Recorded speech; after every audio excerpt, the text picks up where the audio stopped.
মৌলভীবাজারের শ্রীমঙ্গলে করলার আবাদ করছেন কৃষকরা। আবহাওয়া অনুকূলে থাকায় করলার আশানুরূপ উৎপাদনও হয়েছে। কৃষকরা জানান, দাদন ব্যবসায়ীদের কাছ থেকে চড়া সুদের ঋণ নিয়ে করলা চাষ করছেন তারা। তবে মাঠ পর্যায়ে কৃষি কর্মকর্তাদের কাছ থেকে কোনো সহযোগিতাই পাচ্ছেন না তারা, এমন অভিযোগও করেছেন। শেখ সিরাজুল ইসলাম সিরাজের পাঠানো তথ্য ছবিতে ডেস্ক রিপোর্ট। শ্রীমঙ্গল উপজেলা শহর থেকে 15 কিলোমিটার দূরে অবস্থিত আশিদ্রন ইউনিয়নের পরের টং করলা গ্রাম। এই গ্রাম জুড়ে রয়েছে করলার মাচাং। কৃষকরা জানান, দাদন ব্যবসায়ীদের কাছ থেকে চড়া সুদের ঋণ নিয়ে করলা চাষ করছেন। তবে প্রতি বছর শুকনো মৌসুমে পানি সংকটে ক্ষতিগ্রস্ত হচ্ছেন তারা। মাঠ পর্যায়ে কৃষি কর্মকর্তাদের কাছ থেকে কোনো সহযোগিতাও পাচ্ছেন না, এমন অভিযোগও করছেন কেউ কেউ। এই ঈদে জামা জুতো অ্যাকসেসরিজের ডিসকাউন্ট। আমরা এই গ্রামে 100 রুপে কৃষক আছে, এটা একটা আবাসিক গ্রাম। এই গ্রামে সবাই সবজি চাষ করে, আমিও করি।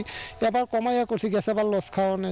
কোনো ধরনের কোনো বীজ সার ওষুধ কোনো কিছু দেন, আমরা তো ক্ষতিও যদি যায়, বড় বড় ক্ষতি যায় জ্বর তুফানে। পানি কাঞ্চি সমস্যা, আমরা পানি কিছু পয়সা রাই আমরা সবসময় দেখে না তারা।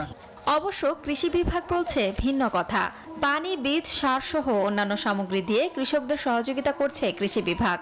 কৃষকের আরো অনেক দাবি আছে, যেহেতু অনেকগুলো কৃষক, অনেক জমি, আমাদের তো আসলে সরকারিভাবে ওইভাবে সাহায্য করার ক্ষমতা নাই। যতটুকু আমরা পারি সমস্তটাই আমরা পারের টঙে দেওয়ার চেষ্টা করি। এদিকে করলা খেতে কাজ করে আর্থিকভাবে স্বাবলম্বী হয়েছেন অনেকে।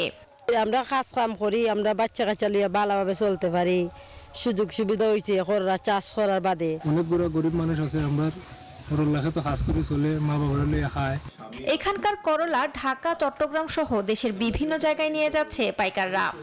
বেচা কিনা করলাম, কিনাটা করলাম, ইয়া কুমিল্লা নিয়ে বেচলাম, সিলেট নিয়ে বেচলাম, আমরা সব দিনে আওয়া যাওয়া আছি। মৌলভীবাজারের শ্রীমঙ্গলে 1300 হেক্টর জমিতে করলার আবাদ করেছেন কৃষকরা। Desk report, news 24।